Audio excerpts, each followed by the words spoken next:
We warm good morning to all of you. अस्सलाम वालेकुम। जब भी आप ये वीडियो देख रहे हो उम्मीद करते हैं कि आप एकदम खैरियत से होंगे।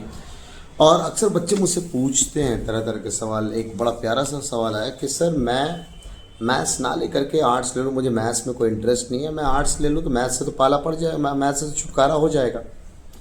तो एक बड़ी प्यारी सी चीज़ मैं अक्सर अपने बच्चों को क्लास में सिखाता हूँ। ये बात सेम आपको बताने की कोशिश कर रहा हूँ। और बैच में तो मैं जाता हूँ 11th इंटरेस्ट में, खासकर 6 और 9th इंटरेस्ट में शायद नहीं हो पाता है ये बातें।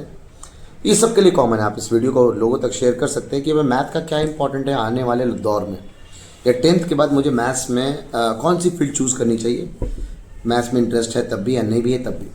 देखो, पहले बात मैं कहता हूँ जो बच्चे के जिसको मैथ्स नहीं लेना होता है, यानी आर्ट्स एंड कॉमर्स, आर्ट्स लेता है बिकॉज ऑफ उसको मैथ्स से डर रहा है, इस वजह से वो मैथ्स में ना लेकर के आर्ट्स लेना चाह रहा है, तो उसको पता चलो उसको भी मैथ्स की ज़रूरत पड़ने वाली जब वो आगे जा करके, मोस्टली ऑफ द बच्चा आर्ट्स लेता है यूपीएससी क्वालिफाई करने के लिए, तो उसको भी मैथ्स की ज़रूरत पड़ेगी। जब वो यूपीएससी का प्री का पेपर देगा तो मैथ्स का क्लास 6 से लेकर के क्लास 10th या 12th तक की मैथ्स पूछी जाती है, तो वहाँ भी मैथ्स उसको दोबारा पढ़ना पड़ेगा। दूसरा कि सर मैं मैथ्स से बचने के लिए कॉमर्स ले लूँ तो पता चलो कॉमर्स में अकाउंट्स आता है जिसको आप बहुत डिटेल में मैथ्स के हिसाब से पढ़ते हैं। इनफैक्ट स्टैटिस्टिक्स भी पढ़नी होती है कॉमर्स के अंदर, पूरा डिटेल में पढ़नी होती है। और एक अच्छी बात बताऊँ, जो कॉमर्स का बच्चा 11th-12th में आता है वो पीसीएम में जो मैथ्स चल रहा होता है ना, उसको उसी को वो सेम एनसीईआरटी उनको पढ़ाई जाती है, same level of NCERT and differentiation, integration, सब कुछ, वेक्टर, 3D, सब कुछ सेम चैप्टर होता है।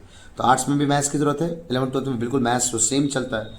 अगर आप बायो ले लो, सर हटाओ मैथ्स से छुटकारा हो जाएगा, अगर मैं बायो ले लूँ तो आप गलत सोच रहे हैं। शायद आपको ना पता हो कि नीट में जो 720 नंबर के पेपर आते हैं, 180 सवाल आते हैं, उसमें से फिजिक्स के 45 question is dependent on your maths, and chemistry का 1/3 of the portion, that is physical chemistry, organic and inorganic. Physical chemistry is completely maths. एक एग्जांपल आपका मोल कॉन्सेप्ट है।